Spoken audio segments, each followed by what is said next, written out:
Why do you need the keys to my husband's house? My daughter-in-law, Nicole, threw that question at me that afternoon as I desperately rummaged through my purse trying to find my keys. We were in the living room of my son Michael's house, and I had only gone for a quick visit, as I always did on Tuesday afternoons. But that day, something had changed in her eyes. There was a new coldness, a distance I hadn't noticed before, or maybe I had noticed it, but preferred to ignore it, like mothers do when we don't want to see the obvious. I froze, my hand still inside my purse, feeling my fingers touch every object, searching for those darn keys that I swore I had put there that very morning. The tone of her voice was not rude, it wasn't a shout, it was something worse. It was that icy calm, that way of pronouncing every word as if she were explaining something to a silly child who doesn't understand the basic rules of cohabitation. I just can't find them, Nicole. I always leave them in this side pocket. But they're not there today, I replied, trying to maintain my composure, trying not to show the humiliation that was already beginning to climb up my throat like a tight knot. She was standing next to the living room window, her arms crossed over her chest, watching me with that look I had learned to recognize over the last few months. It wasn't open hostility. It was something more subtle, more dangerous. It was as if she was studying me, evaluating my every move to find a flaw, an error that would justify what she clearly already thought of me. Frances. She used my full name. She never called me mum or mother-in-law, always Frances, creating that formal distance that hurt more than any direct insult. I think you should ask yourself why you really need to have permanent access to this house. Michael and I are a family now. We have our privacy, our moments. It's not healthy for you to come and go as you please. I felt the air grow heavier in that room.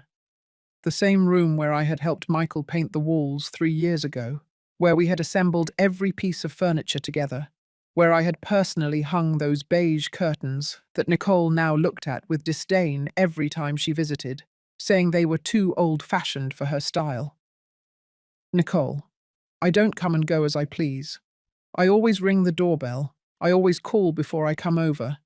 The keys are just for emergencies. You know that.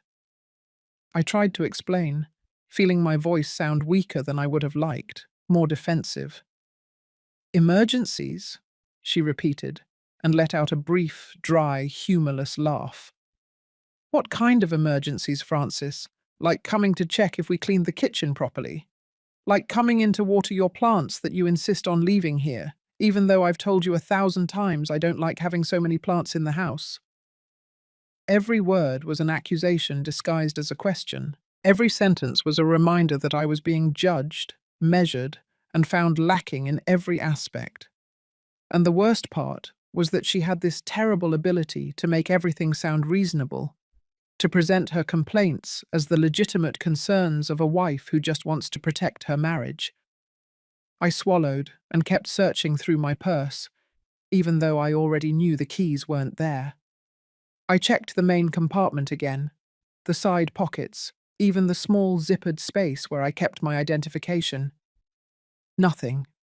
My entire keychain had disappeared, the one with that little silver heart charm that Michael had given me for my 60th birthday. Look, I don't know where they are. Maybe I left them at home without realizing it. I lied, because I knew perfectly well that I had brought them.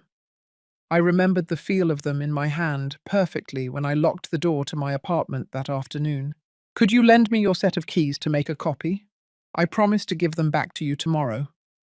Nicole then approached, walking slowly toward where I was, and I could see her lips curve into something that was meant to be a sympathetic smile, but which seemed more like a grimace of contained triumph. Frances, I think this is a sign that maybe it's time for you to redefine your relationship with this house, with us. Michael isn't a boy anymore. He doesn't need his mum coming over every couple of days to check on him. He has a wife now, he has responsibilities, he has a life to build with me. There it was again.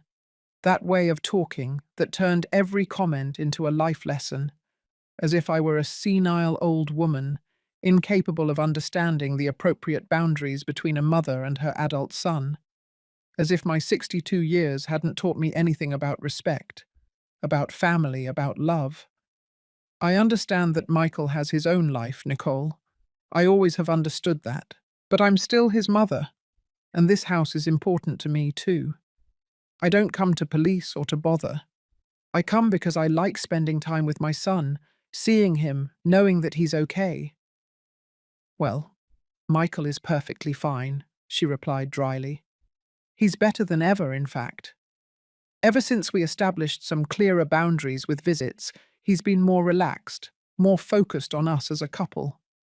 You don't realize it, Francis, but sometimes your constant presence creates tension. He doesn't tell you because he doesn't want to hurt you, but as his wife, I can see it. That was a punch to the gut. The insinuation that my own son felt burdened by me, that my motherly love was actually a burden he tolerated out of pity or obligation. Nicole knew exactly where to strike to cause the most damage, and she did it with that soft, almost maternal voice, as if she were doing me a favor by opening my eyes to a painful truth. If Michael felt that way, he would tell me, I replied, though my voice trembled slightly. We've always had open communication, ever since he was a child. Oh, really? And when was the last time you two had a real conversation, just the two of you without me present? When was the last time Michael sought you out on his own initiative, and not because you showed up here? I couldn't answer that. Nicole had touched a wound that I myself had been ignoring for months. It was true that lately I was always the one who called first, who suggested the visits, who asked if I could stop by to see them. Michael no longer showed up on Sunday mornings with donuts and coffee like he used to before he got married. He no longer called me just to tell me about his day or to ask for advice about a problem at work. Look, Francis, Nicole continued, and this time her voice adopted an almost compassionate tone that was even more unbearable than her previous coldness. I don't want to be the villain in this story. I really don't. I know you raised Michael alone after your husband passed away. I know you made a lot of sacrifices for him, and that's admirable. But now he's 25 years old. He has a wife, and he needs space to grow as a man, to build his own family without feeling like he has to worry about you all the time. I have never asked him to worry about me, I protested, feeling indignation starting to replace the sadness in my chest. I have my own life, my job, my friends. I'm not some dependent old lady who has nothing better to do than bother her son. Then prove it, she challenged me, taking another step closer. Prove it by letting him live without showing up here every Tuesday and every Friday. Prove it by not calling him 3 times a day to ask if he ate lunch or if he has clean clothes. Prove it by accepting that you are no longer the most important woman in his life. I am now. There it was. She had finally said out loud what she had been implying for months with her gestures, her looks, her seemingly innocent comments. This wasn't about the keys. It had never been about the keys. This was about power, about territory, about who had the right to love Michael and in what way. I remained silent, staring at her, trying to process what I had just heard. Nicole held my gaze without blinking, with the absolute confidence of someone who knows they hold all the cards. She slept next to my son every night. She shared his daily life. She had access to his most intimate thoughts. And me. I was just the mother who lived 20 minutes away, waiting for my scraps of attention. I think I'd better go, I finally said, closing my purse with trembling hands. When I find my keys, I'll let you know. Francis, wait, she called out as I was already walking toward the door. Don't leave angry. I just want you to understand the situation. We can have a good relationship, you and I, but with clear boundaries. I'm not your enemy. I turned around to look at her one last time before leaving. She was standing there in the middle of the living room, in the house I had helped them get, surrounded by the furniture I had helped pay for when Michael was just starting his job and didn't have enough savings. And she spoke to me about boundaries, about respect, about personal space, as if I were an intruder and not the woman who had given everything for the son she was now claiming as exclusively hers. You're right, Nicole, I told her with a calm that surprised even me. You're not my enemy, and I'm not yours either. But if you ever have children, you'll understand that a mother's love can't be limited as easily as you think. Goodbye. I left that house feeling a weight in my chest that I hadn't felt in years.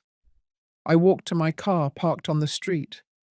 I opened the door and sat in the driver's seat without turning the engine on. My hands were trembling so much that I had to press them against my legs to control them. I took a deep breath. 1, 2, 3 times, trying not to cry right there in the middle of the street where any neighbor could see me. How had I reached this point? When exactly had my relationship with Michael changed so much? I tried to recall the precise moment, the specific conversation, the incident that had marked the before and after, but I couldn't find it. It had been a gradual process, so slow that I hadn't noticed it until it was too late. I remembered when Michael introduced me to Nicole 2 years ago. It had been at an Italian restaurant, one of those small, cozy places where they serve pasta in generous portions. She had arrived holding his hand, smiling, friendly, asking me about my job as a secretary at an accounting firm. I had thought she was a nice girl, maybe a little reserved, but nothing that would make me suspect what was to come. "Mom, I'm so happy," Michael had told me that night, with that light in his eyes that men have when they are deeply in love. "Nicole is special. She's different from all the girls I've met. I think she's the one." And I had been happy for him, genuinely happy. I had toasted with cheap wine and hugged that girl I barely knew, wishing her the best, hoping she would make my son happy. How naive I had been. I hadn't seen the signs, the small manipulation that Nicole had already begun to weave with the patience of a spider building its web. At first, they had been subtle things. A comment about how late I called at night, suggesting that Michael needed to rest for his work. An observation about how much I cooked for him, insinuating that it made him feel guilty for not visiting me more often. A casual mention about how important it was for young couples to have time alone without outside interference. I had ignored those signs because I didn't want to be that nosy, paranoid mother-in-law that everyone makes fun of. I didn't want to become the stereotype of the possessive mother who can't let go of her son. So I had taken steps back. I had reduced my calls. I had waited for Michael to seek me out instead of seeking him out first. And Michael, my sweet Michael, had also started to pull away. Not dramatically, not with a conversation where he told me he needed space. Simply his calls became less frequent, his visits shorter, his hugs more rushed.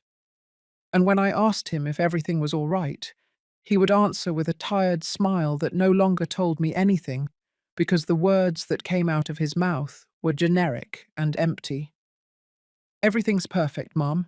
I'm just really busy with work. I'm fine, Ma. Don't worry so much. Nicole sends her love. She says we should organize a dinner soon." Empty promises, superficial conversations, that distance that kept growing without either of us having the courage to talk about it directly. And I had resigned myself. I had convinced myself that this was how things were when sons got married, that it was natural for them to prioritize their wives over their mothers. But now, sitting in my car in front of my son's house, with Nicole's words still ringing in my ears, I realized that there was something profoundly wrong with all of this. It wasn't natural for a wife to see her husband's mother as a threat. It wasn't normal for me to have to implicitly ask permission to see my own son. It wasn't fair for them to make me feel guilty for the love I felt for the human being I had brought into the world and raised alone. I turned on the car engine and drove toward my apartment on autopilot, not really paying attention to the streets I was passing. I arrived at my apartment just as the sun was beginning to set, painting the sky in shades of orange and pink that on any other day I would have found beautiful. But that afternoon, everything seemed grey, dull, lifeless. I went up the stairs to the third floor where my small two-bedroom apartment was, that space that had been my refuge for the last 10 years, ever since Michael moved out to go to college. I opened the door, and the first thing I did was search every possible place where I might have left my keys. I checked the entrance table, the kitchen, my bedroom, even under the sofa. Nothing. I knew I wouldn't find them because I was absolutely certain I had brought them with me that afternoon. I remembered them perfectly, the familiar weight of the keychain in my hand when I left the house. I sat down on the living room sofa, that old brown fabric couch I had bought second-hand when Michael was 10 and that had accompanied me through so many difficult times. I closed my eyes and let the memories come, those memories that I had been avoiding because they hurt too much. I remembered when I bought that house for Michael. It had been 3 years ago, when he was 22 and had just landed his first stable job as an administrative assistant at a technology company. The salary wasn't bad, but it wasn't enough to buy property in the city either. I had been saving for years, putting away every extra dollar I earned, sacrificing vacations and personal indulgences. I had scraped together $25,000 for the down payment on a small house in a decent neighborhood, not luxurious, but safe and with good access to public transportation. I found a perfect property, a 2-story, 3-bedroom house with a small backyard and enough space for Michael to grow, to start a family someday. The total price was $85,000, and I handled all the negotiation with the bank for the mortgage loan. But here came the part Nicole didn't know, the part I had kept secret for reasons I was now beginning to understand better.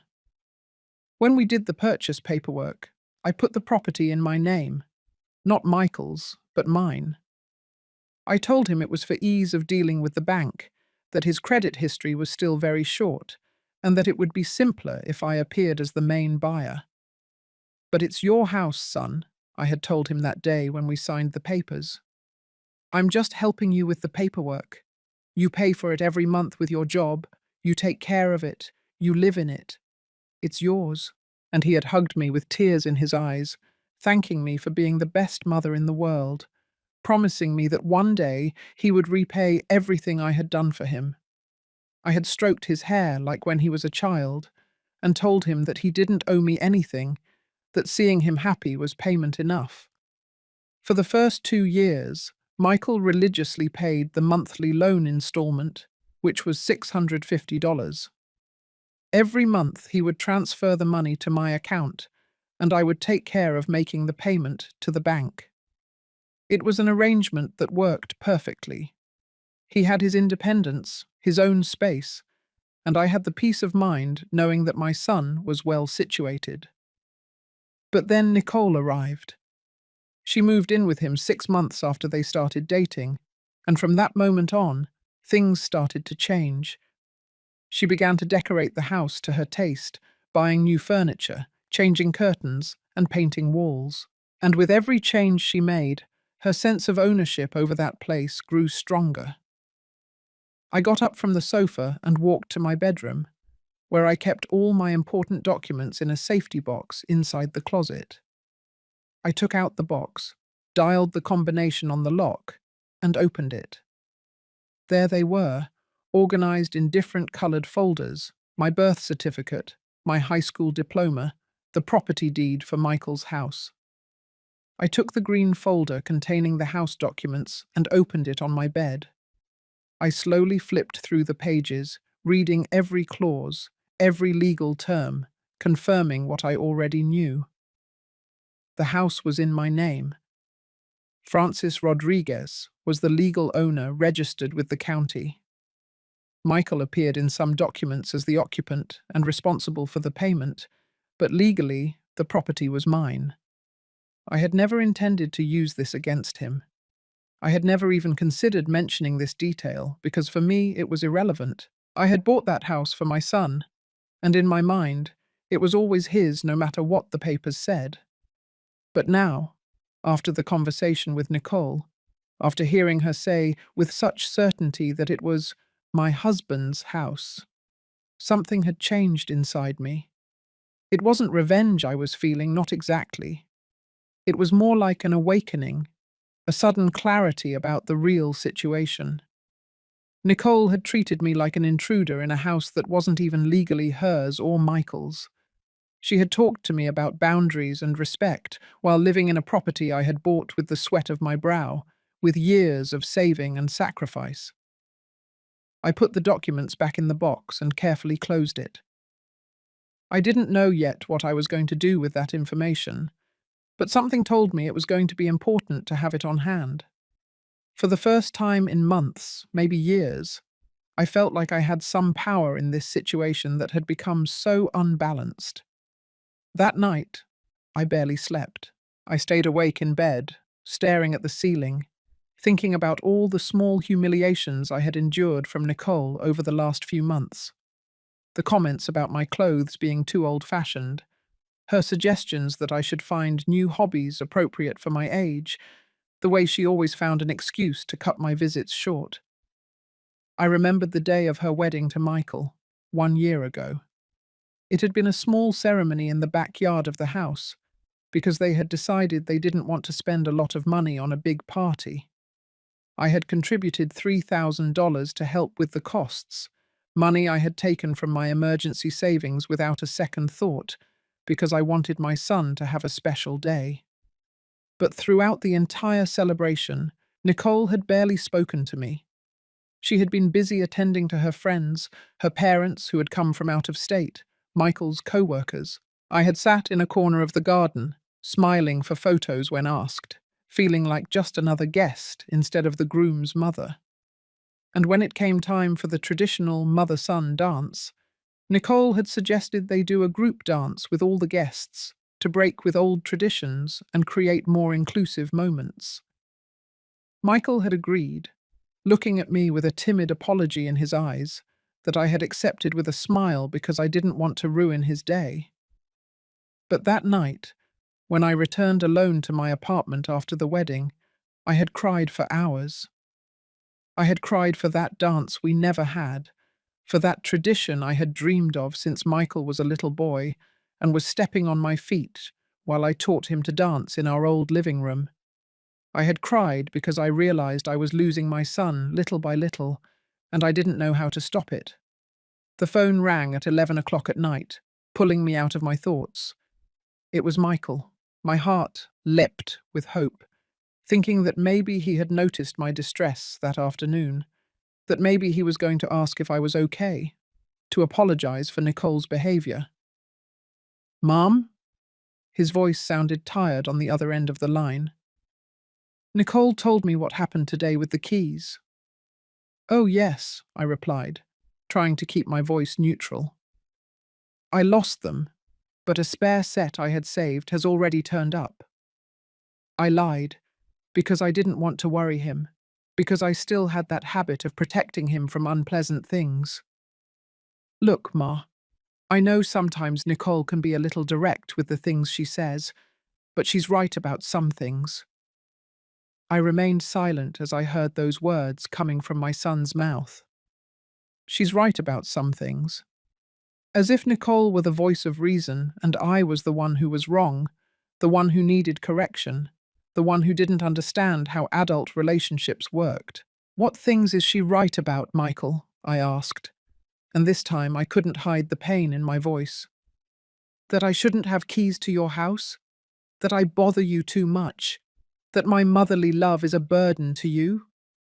"Mum, don't put words in my mouth," he replied with a sigh of frustration. "Nicole didn't say that exactly. She's just trying to establish healthy boundaries for our marriage. All the books we've read about relationships say it's important for couples to have their private space, without family interference. Books? I repeated in disbelief. Now you need to read books to know how to treat your own mother. Michael, I raised you alone for 25 years.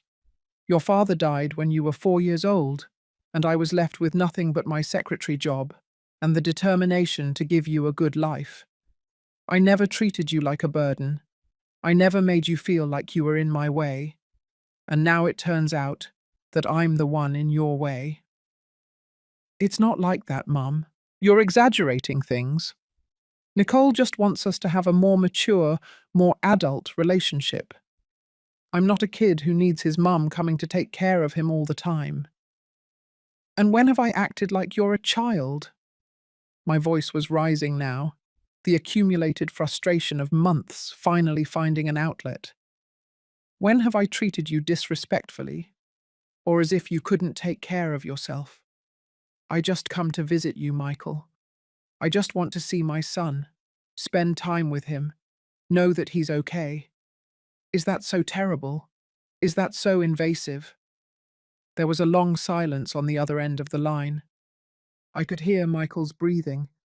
I could imagine him sitting on his living room sofa, probably with Nicole next to him, listening to every word of our conversation, guiding him on what to say, how to respond. Mum, I love you very much. You know that. But I need you to understand that my life changed. I have a wife now. I have responsibilities to her too. I can't always be available for you like before. I have never asked you to be always available, I replied, feeling tears begin to well up in my eyes. I just ask you not to treat me like a stranger, not to let your wife disrespect me in your own house, to remember that I am also part of your life. Nicole didn't disrespect you. She was just honest with you about how she feels. That's what mature people do, Mum. They talk things out directly instead of holding on to resentments. There it was again, that word, mature. As if I were a spoiled teenager who couldn't handle an adult conversation. As if my hurt feelings were proof of my immaturity instead of a normal response to mistreatment. All right, Michael, I finally said, wiping the tears with the back of my hand. I get the message. I'm going to give you the space you need. I won't bother you anymore with my inopportune visits. Mum, you don't have to be like that. Nobody is saying you can't come visit us. We're just asking you to call ahead with more notice, to respect our schedule, to understand that sometimes we're going to be busy and won't be able to see you. I always call before I go, Michael. I always call or send a text. But it seems like it's never enough for Nicole. There's always something I'm doing wrong. There's always a new rule I have to follow. Because you don't respect the rules we have given you, he countered, and for the first time I heard a tone of real irritation in his voice. We asked you not to arrive before 4 o'clock in the afternoon on weekends, because those are our private mornings, and you showed up last Saturday at 2. We told you not to bring so much food every time you visit, because we're trying to cook more ourselves, and you keep showing up with 3 containers full. Every accusation was a stab. Things I had done with love, with the intention of helping, of showing affection, were now presented as violations of their privacy, as acts of unwanted intrusion.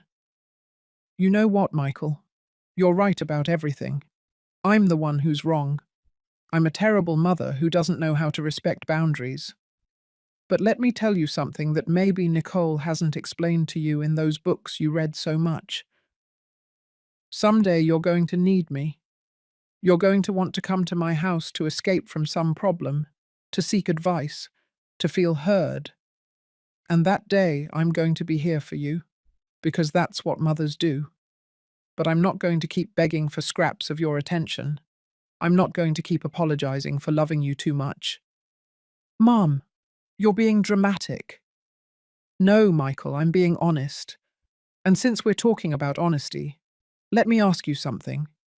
Do you really feel that I am a burden in your life?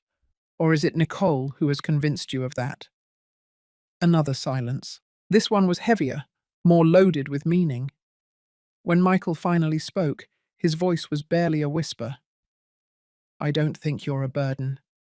But Nicole is right that sometimes you hold on too tightly. And that makes me feel guilty when I want to do things just with her. When I want to prioritize my marriage." "Then do it, son. Prioritize your marriage. I'm not going to stop you. But don't ask me to applaud while I'm being pushed out of your life." I hung up the phone before he could answer, before I could hear my voice break completely. I allowed myself to cry then, to really cry, with those deep sobs that come from the center of your chest and physically hurt. I cried for the relationship I had with my son, and which now seemed to be destroyed.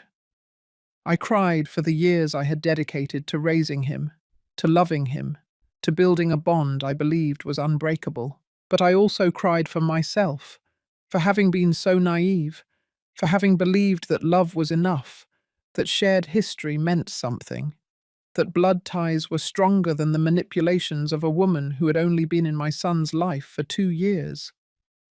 I fell asleep that night with the phone in my hand, hoping Michael would call back to apologize, to tell me he had been too harsh, that he loved me, and that nothing Nicole said could change that.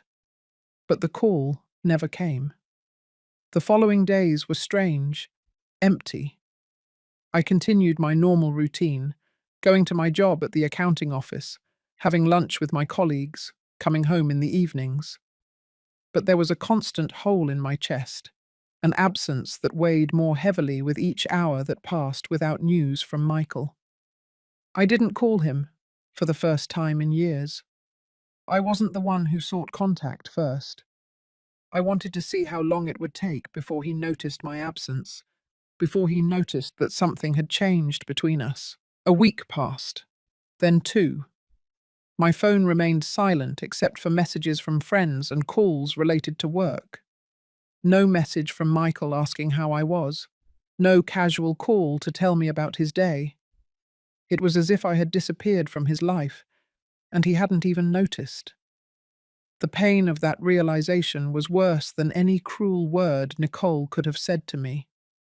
It made me realize that maybe she was right about one thing. I had become dispensable in my son's life. He could move on perfectly well without me, without my visits, without my calls, without my constant presence that I thought was comforting, but which was apparently only annoying. It was in the 3rd week when something inside me changed. I was in my office reviewing some bank statements when my boss, Mrs. Reynolds, came in with a folder in her hands and a kind smile on her face. She was a woman in her 50s, direct but fair, and in the 12 years I had been working for her, we had developed a relationship that went beyond the professional. "Francis, do you have a moment?" she asked, sitting in the chair across from my desk without waiting for an answer. "I've noticed you've been different lately. Quieter, more distracted. Everything okay at home?" I tried to smile and downplay it. "Just family stuff, Mrs. Reynolds. Nothing serious." She looked at me with that penetrating gaze she used when she knew someone was lying to her. "Francis, I've known you for years. I know when something is eating you up inside. Is it your son? Michael's okay?" And then, unable to hold it in any longer, everything came out. I told her about Nicole, about the lost keys, about the phone conversation with Michael, about the 3 weeks of silence. I told her about how I felt displaced, rejected, as if everything I had built with my son over 25 years was crumbling before my eyes.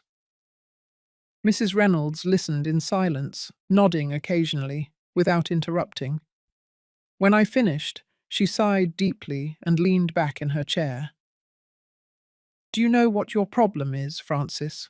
she finally said. "That you spent so many years being a mother that you forgot to be a woman. You forgot that you have value beyond what you can give your son. And now that he is building his own life, you feel like you have nothing left because you put all your eggs in one basket." Her words hurt because they were true. Ever since my husband passed away, my whole life had revolved around Michael. Every decision I made, every plan I made, every dream I had, always included him. I had sacrificed opportunities to rebuild my life, to date other men, to travel, to dedicate myself to personal hobbies or interests. Everything had been for Michael, thinking about Michael. But not only that, Mrs. Reynolds continued, leaning forward. Your other problem is that you've let yourself be walked all over. That daughter-in-law of yours is manipulating you, and you're allowing it because you're afraid of losing your son. But let me tell you something, Francis. If your son allows his wife to treat you like that, if he doesn't defend the woman who raised him alone, who sacrificed everything for him, then maybe it's time for you to defend yourself. And how am I supposed to do that? I asked with a broken voice. He's my son, Mrs. Reynolds. I can't just cut him out of my life. I'm not telling you to cut him out.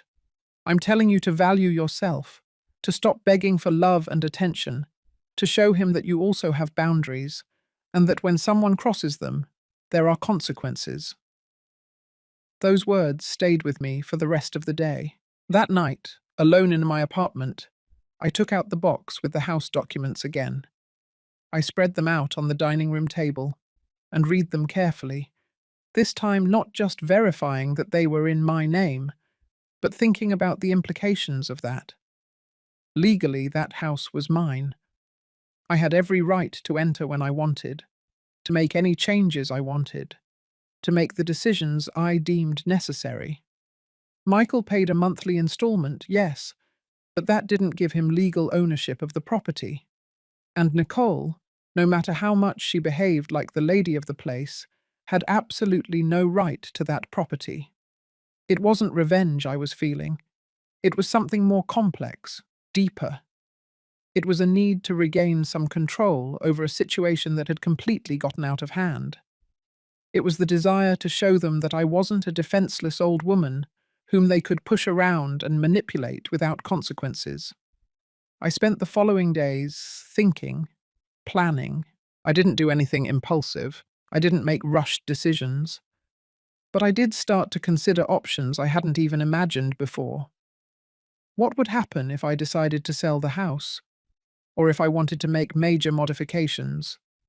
Or simply if I exercised my legal right to enter the property whenever I wanted?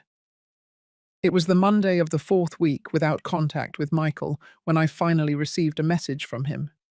It was short, casual, as if the last few weeks of silence had never existed. Hi, Ma. How are you? Nicole and I are going out of town this weekend. I'm letting you know in case you need anything. I read the message 3 times, analyzing every word, every comma.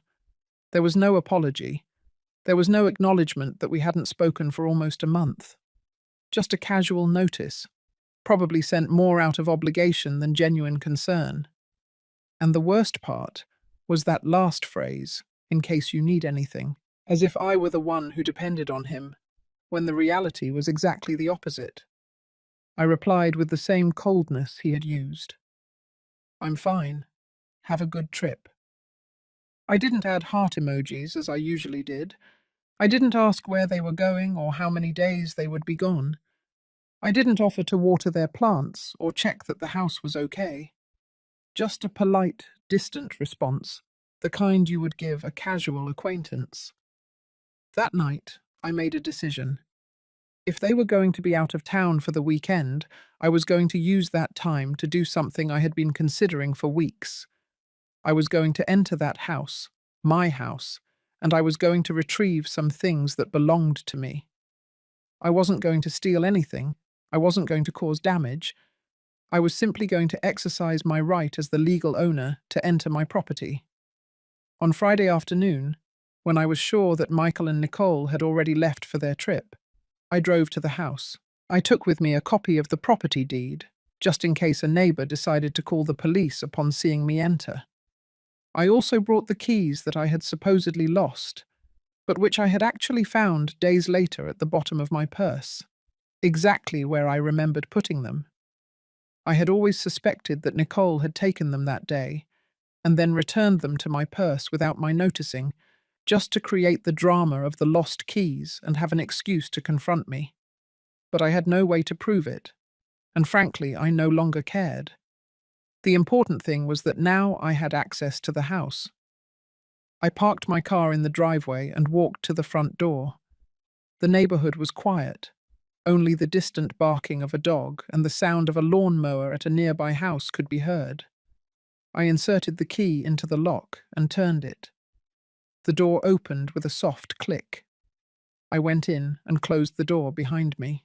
The house was silent, permeated with that particular smell that spaces have when their inhabitants are absent. I looked around the living room and felt a strange mixture of familiarity and alienation. I recognized this space. I had helped build it, but at the same time it felt foreign, transformed by Nicole's presence into something that no longer belonged to me emotionally. I walked slowly through the room, observing the changes that had been made since my last visit. The curtains I had hung had been replaced by new cream-colored ones, more modern but characterless. The family photos that used to decorate the fireplace mantel had been reduced to just two, a photo of Michael and Nicole's wedding, and another of the two of them on a beach during a vacation. The photos of Michael as a child, the photos of the two of us together, had disappeared. I went to the kitchen and opened the cabinets. There were the containers I had brought for months, piled in a corner, forgotten. Some still had dried food scraps, as if no one had bothered to wash them after emptying them. I felt a pang of pain seeing that. I had prepared those meals with love, thinking of my son, wanting to make sure he ate well. And there they were, treated like disposable garbage. I went upstairs to the second floor. There were 3 bedrooms, the main one where Michael and Nicole slept, one they used as an office, and a third that was almost empty except for some boxes. I entered the main bedroom and stopped at the threshold. The bed was perfectly made with grey sheets and white decorative pillows. There was a large dresser against one wall, with some of Nicole's beauty products neatly arranged on top. On the nightstand on the side I assumed was Michael's, there was a framed photo. I approached to look at it better and felt my heart sink. It was a photo of Nicole and Michael on their honeymoon, embracing in front of a sunset. Beautiful, romantic, perfect. But what hurt me was realizing that there was no photo of me in that entire room. It was as if I had been erased from my son's life, as if 25 years of shared history didn't deserve even a small space on his nightstand. I left that room with a weight in my chest. I went to the office and turned on the light. There was a desk with a computer, shelves with books, and a small filing cabinet in a corner. I approached the filing cabinet, with no intention of checking anything private, just observing. It was locked. That's when I noticed something on the desk. An open folder with documents that seemed important. I approached, and although I knew I shouldn't, I couldn't help but look. They were Michael and Nicole's bank statements. Apparently they had a joint account, and the numbers I saw surprised me. There were several recent charges for significant amounts. $1,200 at a furniture store, $800 at a fancy restaurant, $500 on clothes, $300 at a spa. The expenses accumulated page after page, showing a lifestyle that, frankly, seemed excessive for Michael's salary. I kept reviewing the papers, justifying my curiosity by telling myself that, as the homeowner, I had a right to know how they were managing their finances and how that might affect the monthly payment. And then I found something that made me stop dead in my tracks. It was a letter from the bank, dated 2 weeks ago. A notification that the mortgage payment for that month had been rejected due to insufficient funds. It was the first time in 3 years that Michael had failed to make the payment. The letter warned that if the situation was not regularized within the next 30 days, late charges would begin to accumulate, and eventually, a property recovery process could be initiated. I sat down in the desk chair, holding that letter with trembling hands. Was Michael having financial problems? Why hadn't he told me anything? Or was it that he didn't even know the payment had been rejected? I remembered that I was the one who received the bank notifications because the account was in my name.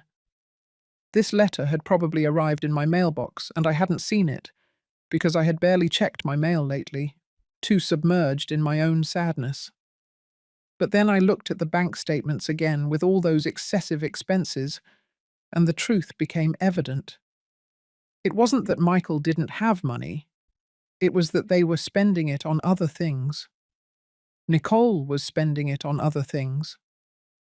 While I sacrificed by saving every dollar, while they treated me like a burden and pushed me out of their lives, they were living beyond their means, buying unnecessary things, going to expensive restaurants, all instead of fulfilling the basic responsibility of paying for the house where they lived. I felt a cold anger rise in my chest. It wasn't the explosive, irrational anger of a moment of frustration. It was something more calculated, deeper. It was the indignation of someone who finally sees with total clarity how they have been used, manipulated, discarded. I took out my phone and took pictures of the documents, the bank statements, the bank letter, everything.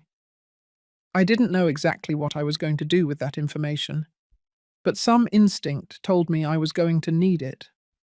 I put everything back exactly as I had found it and left that office. I went downstairs and headed towards the garage.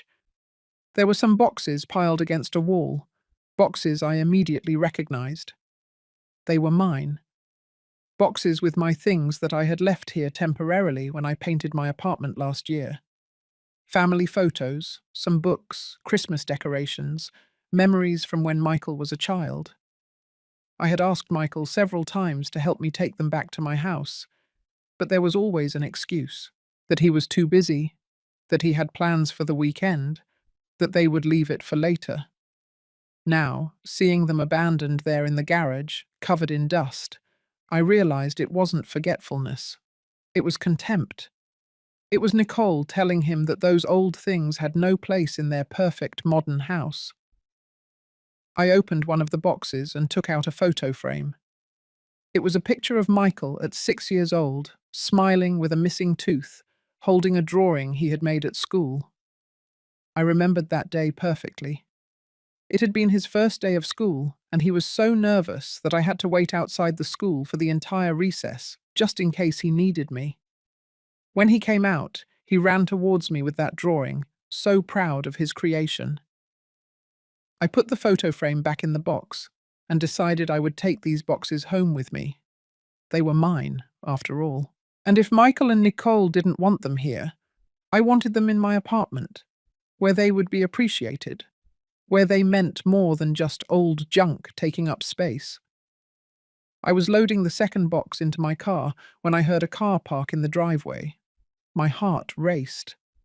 Michael and Nicole were supposed to be away all weekend.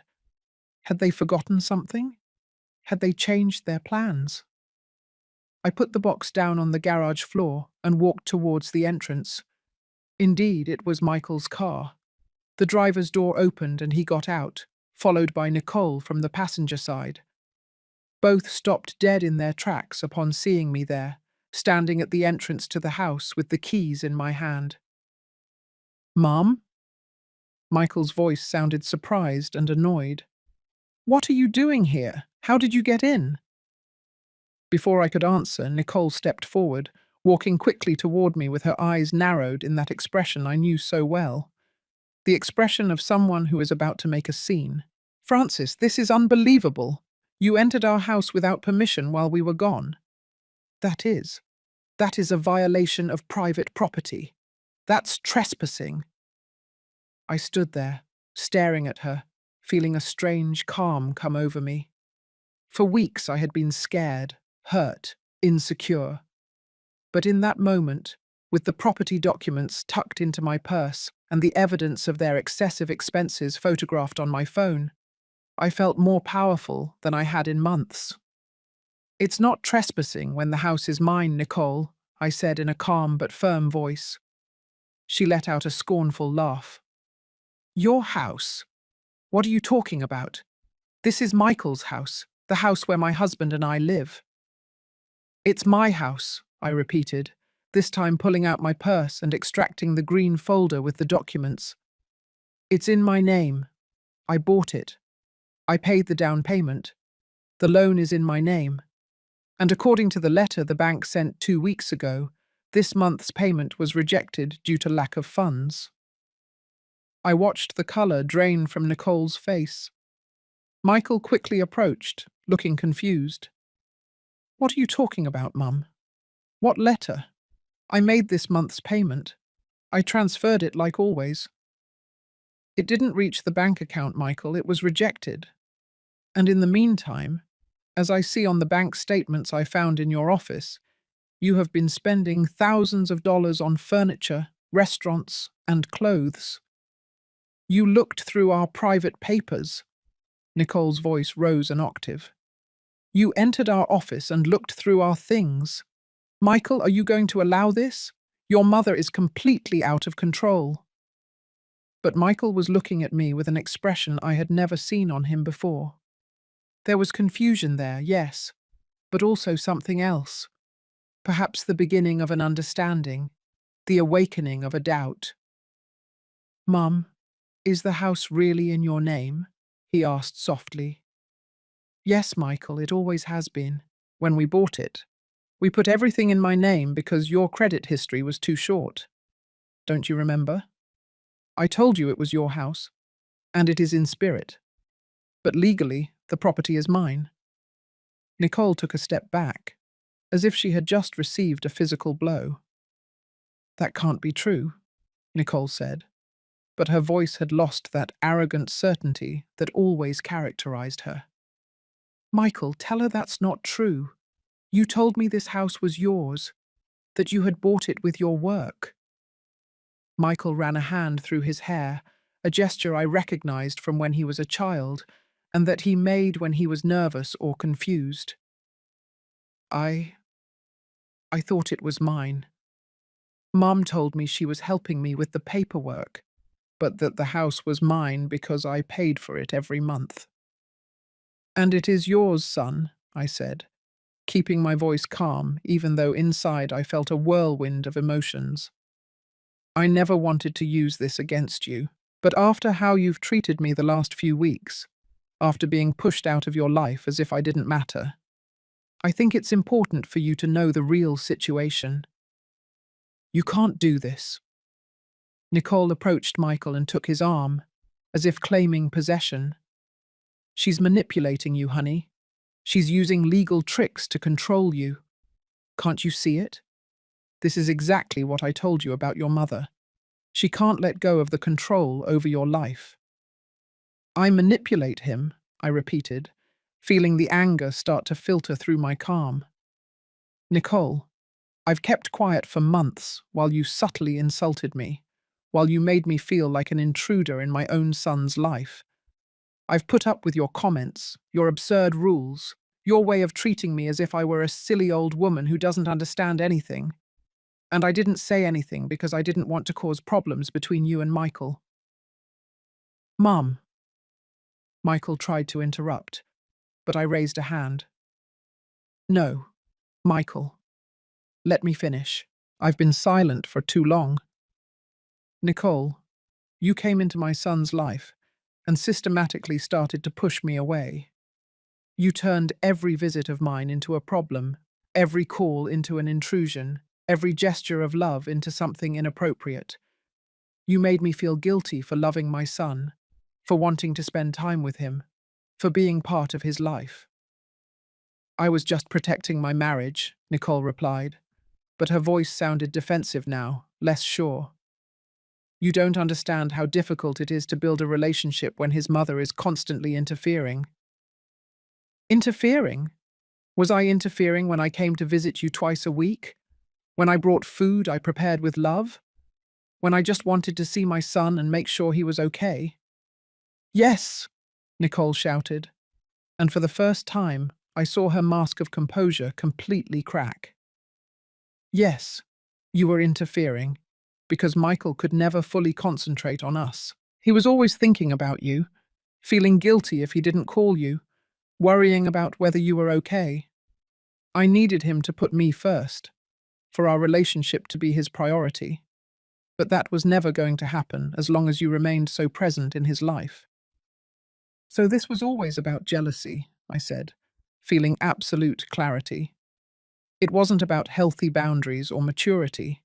It was about you wanting to eliminate me from the equation because you couldn't stand that Michael loved me as well.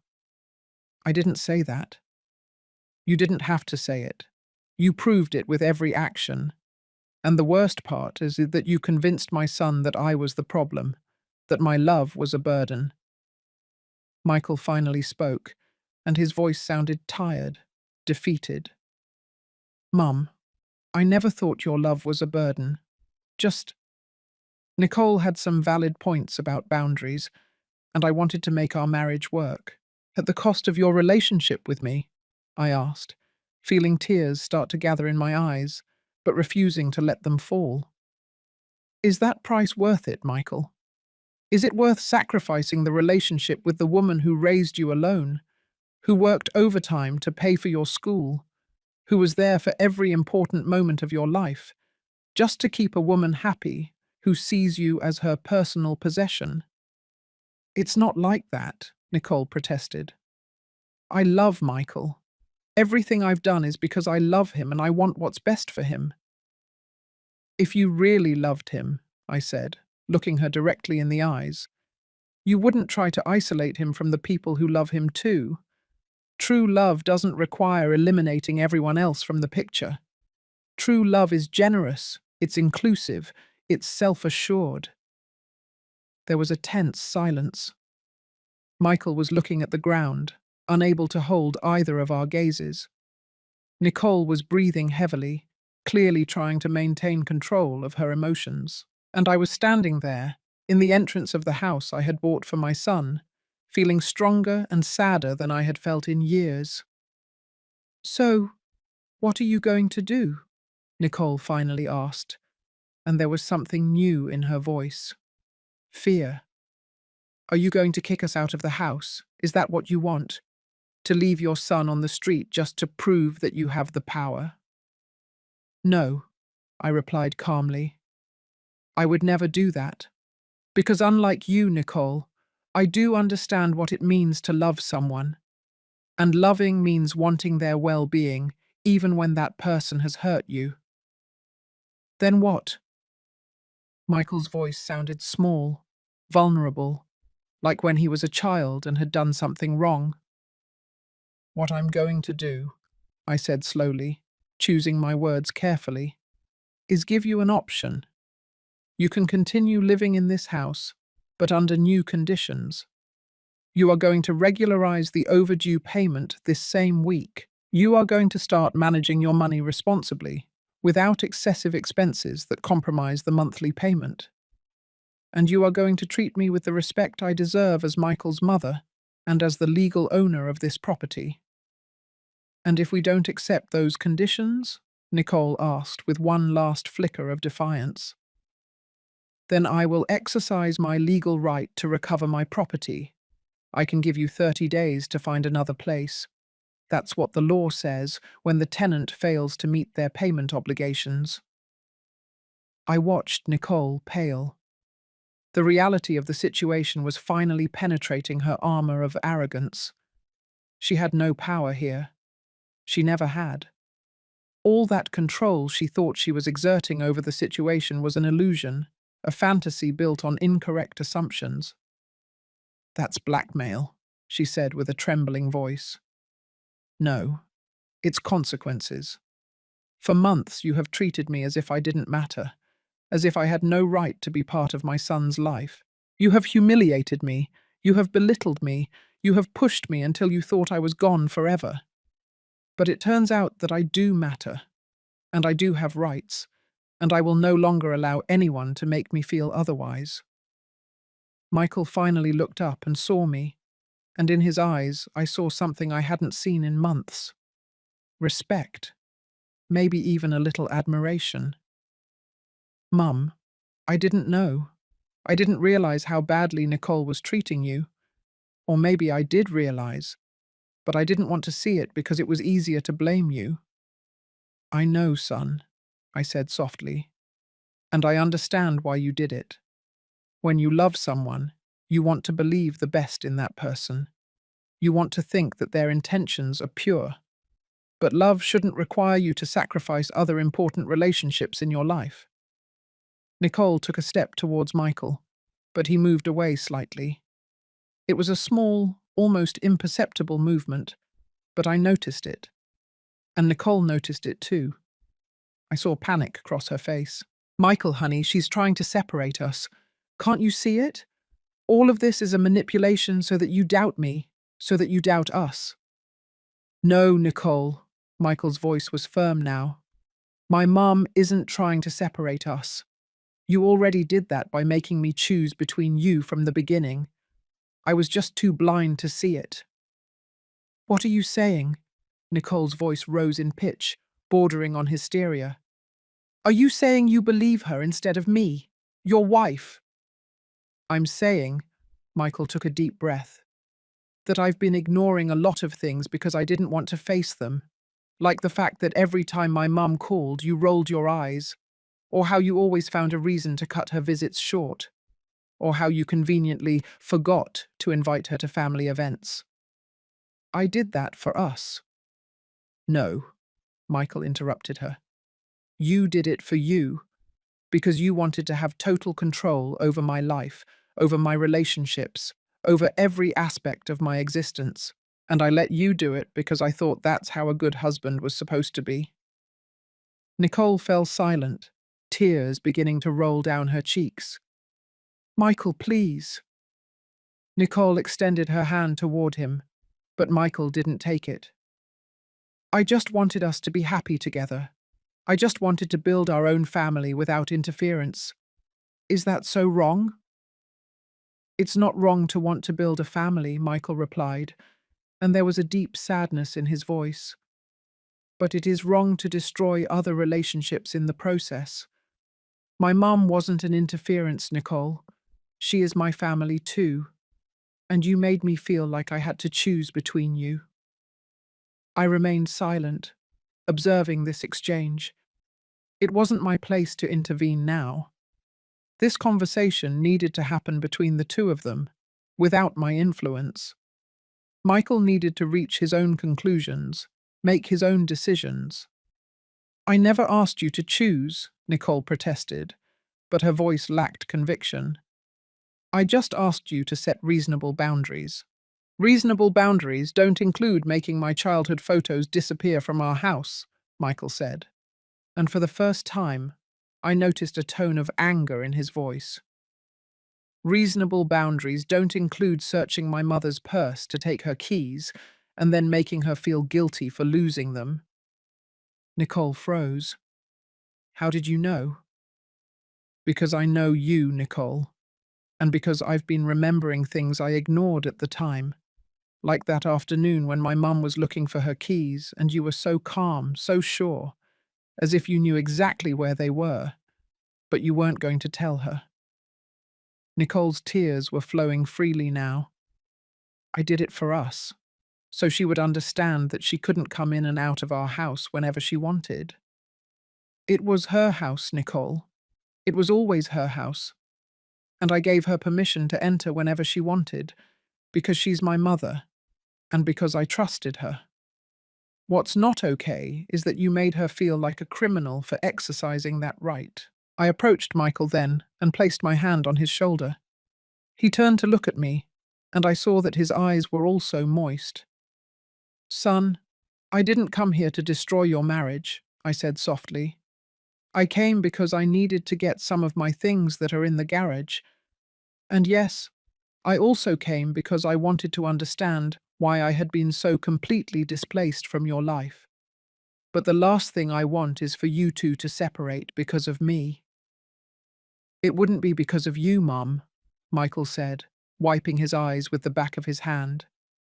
It would be because of the decisions I made, because of the things I allowed, because of not defending the person who has loved me the most in this world. I love you too, Nicole sobbed. Michael, I love you so much. I know I made mistakes. I know I went too far. But it was all because I was afraid of losing you, of your mother being more important than me. A mother's love and a wife's love are different, Nicole, I said, looking directly at her. They don't compete with each other. They are not mutually exclusive. I never wanted to replace you in Michael's heart. I only wanted to maintain my place as his mother. But you saw it as a competition that you had to win at all costs. Nicole covered her face with her hands, her shoulders shaking with sobs. For the first time since I met her, I saw her vulnerable, stripped of that armor of control and certainty that she always wore. And despite everything she had done to me, I felt a hint of compassion for her.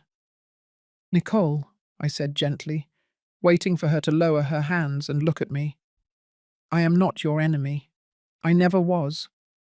But I'm also not going to allow you to treat me like I am. If you want to build a life with my son, you have to accept that I am part of his history, part of who he is. And that doesn't take anything away from you. It just gives you a bigger family. She looked at me with red, swollen eyes. I don't know if I can do it. I don't know if I can share him. Then that's a conversation you need to have with Michael, I replied, because he deserves a partner who doesn't force him to choose between his family and his marriage. He deserves someone who loves all parts of who he is, including the fact that he is Francis Rodriguez's son. Michael approached Nicole and took her hands in his. Nat, I need you to understand something. My mom is always going to be important in my life. That doesn't mean you are less important. But if you can't accept that, if you can't find a way to have a respectful relationship with her, then we have a serious problem that we need to solve. Are you giving me an ultimatum? Nicole asked with a trembling voice. I'm being honest about what I need for this marriage to work, Michael replied. It's not an ultimatum. It's a reality. And I think deep down you always knew it. That's why you worked so hard to push me away from my mom, because you knew that if I really paid attention to how you were treating her, I wouldn't agree with it. Nicole remained silent for a long moment, processing Michael's words. Finally, she wiped her tears and took a deep breath. I need time, she said with a broken voice. I need to think. It's too much to process right now. It's okay, Michael said. Take all the time you need, but in the meantime, we're going to respect the conditions my mum set. We're going to pay the overdue mortgage this week, and we're going to be more careful with our spending. Nicole nodded weakly and walked towards the car without saying anything else. She sat in the passenger seat and closed the door, looking straight ahead with a lost expression. Michael turned to me. Mom, I'm sorry. I'm sorry I didn't see what was happening. I'm sorry I made you feel unwelcome in my life. I'm sorry for everything. I hugged him then. This son who had grown so much, but who at that moment felt like my little boy again. I'm sorry about some things too, son, I replied. I'm sorry I didn't speak up sooner, didn't defend my place more fiercely. But I also understand that you were trying to make your marriage work. And that's important. Not at the cost of losing you, Michael said, tightening the hug. It should never have been at that cost. We stayed like that for a moment, in silence, healing a little from all the damage that had accumulated over months. When we separated, Michael had a calmer, clearer expression. What were you really doing here? He asked with a small smile. You said you came for your boxes, but I suspect there was something more. I came to regain some of my dignity, I admitted. And yes, I also came to better understand the situation. I found the bank letter by accident when I was in the office. I wasn't deliberately snooping, but when I saw it, I needed to know more. I thought I had made the payment, Michael said, running his hand through his hair again. But reviewing now, I think Nicole and I had some big expenses this month, and she must have used that money for other things, thinking we could replace it later. It wasn't intentional. It was just irresponsible. The important thing is that you resolve it, I said. I can help you with this month, if necessary. But after this, you need to have a serious conversation about your finances and your priorities. We will, Michael promised. And Mum, about the house. I didn't know it was still in your name. I thought we had made the change at some point. I was going to, I admitted. I had planned to transfer the property to your name for your 30th birthday. As a gift, as a way of saying you were fully adult and responsible for your own life. But after everything that happened, I'm glad I hadn't done it yet. Michael nodded, understanding. Do you still plan to do it? Eventually. It depends, I replied honestly. It depends on how things evolve from now on. It depends on you learning to balance your married life with your relationship with me. It depends on a lot of things. That's fair, Michael said. The following days were strange, full of expectant tension. Michael kept his word and regularized the overdue mortgage payment, using his emergency savings and drastically cutting his unnecessary expenses. He called me to confirm that the money had been deposited, and in his voice there was a mixture of shame and determination that reminded me of the responsible boy I had raised, before Nicole came to cloud his judgment. Nicole, for her part, had maintained absolute silence. She didn't call me, didn't send messages, didn't attempt any contact. Michael told me that she was processing things in her own way, going to individual therapy to work on her insecurities and her controlling behavior patterns. It was a first step, although I knew the path would be long. It was 2 weeks after the confrontation when I finally received a call from Nicole. My first instinct was not to answer, but something made me press the green button. Francis. Her voice sounded different, smaller, stripped of that arrogant certainty that had always characterized her. Do you have time to talk? I would like to see you if you're willing. We agreed to meet at a neutral coffee shop, a place where neither of us would have territorial advantage. I arrived 15 minutes early and ordered a black coffee, watching through the window as I waited. When Nicole walked in, I barely recognized her. Her hair was pulled back in a simple ponytail, no makeup, dressed in jeans and a casual blouse. She looked younger, more vulnerable. She sat across from me and ordered chamomile tea. There was an awkward silence as we waited for our drinks. When they finally arrived, Nicole wrapped her hands around the hot cup and took a deep breath. I don't know where to start, she admitted, looking at the steaming liquid. I've rehearsed this moment 1,000 times in my head, but now that you're here in front of me, all the words feel inadequate. A simple, I'm sorry, would be a good start, I said, without harshness, but without softening the truth either. I'm sorry, she said immediately, looking up to meet my eyes. I am profoundly sorry, Francis. I'm sorry I treated you the way I did. I'm sorry I tried to push you away from your son. I'm sorry for every cruel comment, every subtle humiliation, every moment when I made you feel unwelcome. The words sounded sincere, but I had learned to be cautious. Why did you do it, Nicole? That's the part I still don't understand. What did I do to you to deserve that treatment? She looked down again, and I saw tears begin to well up in her eyes. You didn't do anything. That's the point. You were perfect. You were the perfect mother who had raised the perfect man, and I come from a broken family. My father abandoned us when I was 8 years old. My mother spent the rest of my childhood being bitter, telling me never to fully trust any man, that they would all eventually leave. She paused to wipe her tears. When I met Michael, he was different from all the men I had ever known. He was kind, thoughtful, loyal, and he had this beautiful relationship with you, this connection that I had never had with my own mother. And instead of admiring that, I saw it as a threat. A threat to what? I asked gently. To my security, to my place in his life.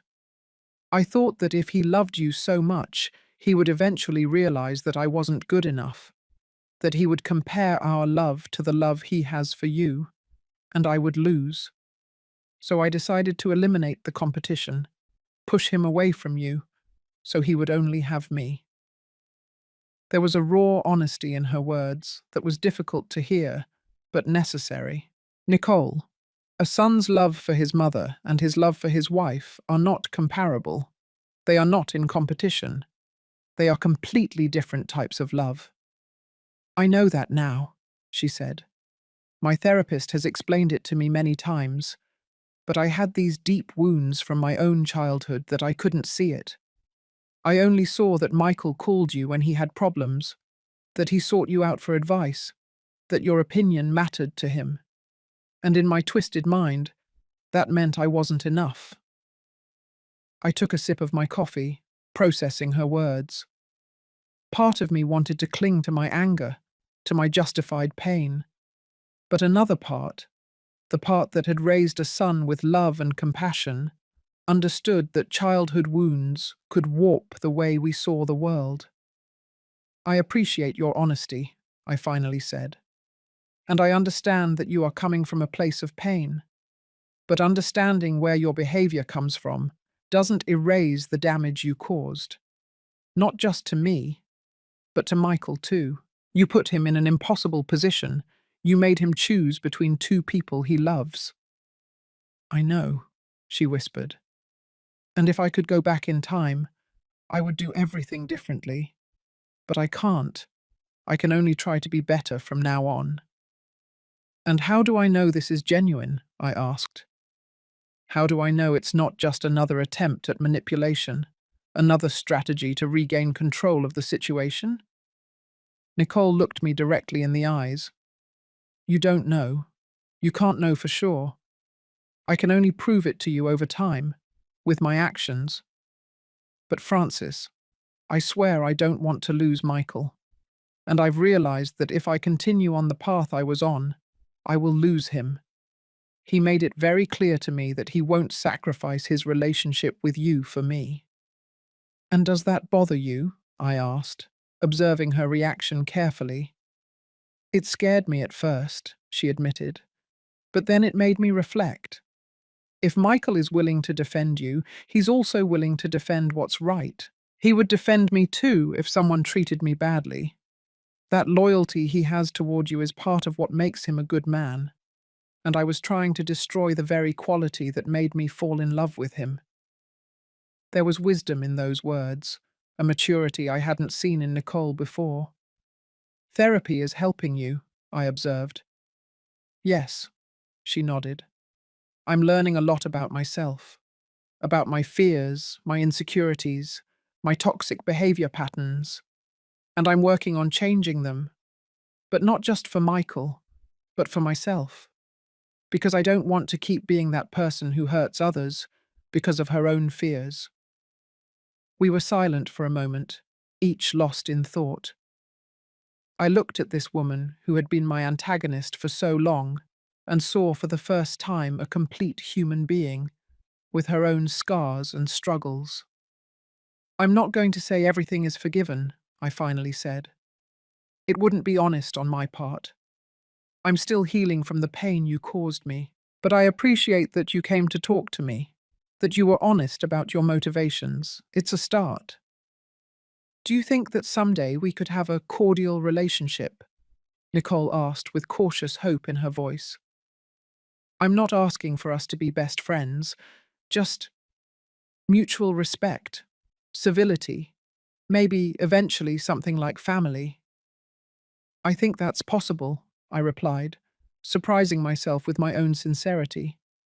But it's going to take time, and it's going to require you to demonstrate with actions, not just words, that you have truly changed. I understand, she said, and I'm willing to do that work. For Michael, and honestly for me too. I don't want to be that person I was. I don't want to look back in 10 years and realize that I destroyed something beautiful because of my own irrational fears.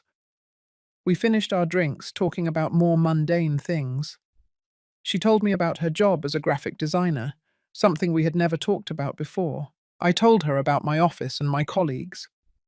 It was strange, almost surreal, to have a normal conversation with her after so many months of tension and hostility. When we said goodbye in the parking lot, Nicole extended her hand. I looked at it for a moment before shaking it. It wasn't a hug. It wasn't complete forgiveness, but it was an acknowledgement that both of us were willing to try.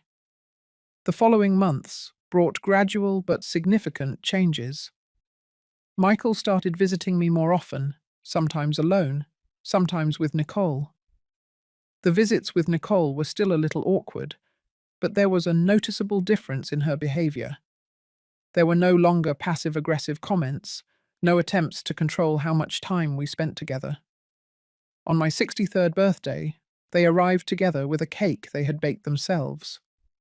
It was a delicious, crooked mess with too much frosting, but they had made it with their own hands, and that meant something.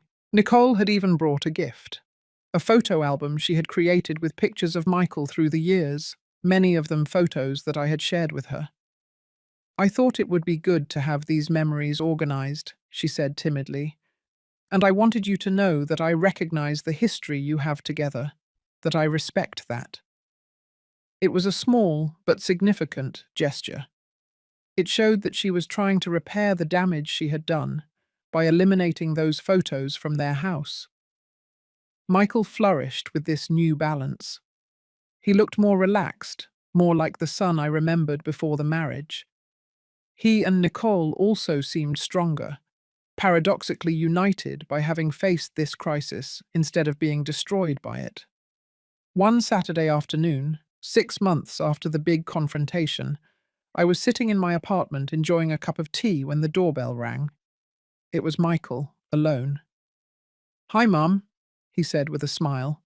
"Do you have time for me?" "I always have time for you, son," I replied, inviting him in. He sat down on the sofa and took an envelope out of his backpack. "I have something for you." I opened the envelope and found a check for $25,000, exactly the amount I had paid as a down payment on the house 3 years ago. "Michael, what is this?" I asked, confused. "It's the down payment you paid for the house. Nicole and I have been saving, cutting expenses, being much more responsible with our money, and we want to give you back what you initially invested. It's not fair that you carried that burden alone." I felt tears begin to well up in my eyes. "Son, I don't need you to give me that money back. I gave it with love, as a gift for you." "I know, Mum, but we want to do it anyway, because we also want to ask you for something." "What is it?" "We want you to transfer the house to my name, officially. Not because we're afraid you'll use it against us, but because it's time for me to take on that responsibility completely. It's time for me to grow up and be the real owner of my own life." I looked at the check in my hands, then at my son, and finally nodded. "All right. I'll call my lawyer next week and we'll start the transfer process." Michael hugged me tightly. "Thank you, Mum, for everything. For buying the house. For not giving up on me. For teaching me what unconditional love means." "Thank you," I replied, "for finally seeing me, for defending me, for finding the balance we all needed." That night, after Michael left, I sat on my balcony looking at the illuminated city. I thought about all the pain I had gone through, the tears shed, the sleepless nights, wondering if I had lost my son forever. But I also thought about the strength I had discovered within myself, the dignity I had regained by refusing to be walked all over anymore. I had learned that love doesn't require sacrificing your self-worth, that defending your boundaries doesn't make you less loving, that sometimes the greatest demonstration of love is teaching others how they should treat you. The house, that property I had bought with so much sacrifice and love, would finally be transferred to Michael's name. But the lesson we had learned together, that couldn't be transferred with any legal document. That lesson about respect, about family, about the balance between filial love and marital love, that would live in us forever. And as the cool night wind caressed my face, I smiled, because I had won something much more valuable than a house or a legal document. I had won my dignity back. I had regained my place in my son's life. And I had demonstrated both to Nicole and to myself that a mother who loves fiercely can also defend herself fiercely. The keys that Nicole had asked me why I needed no longer mattered, because I had never needed physical keys to have a place in my son's heart. That place had always been mine, and now we all knew it.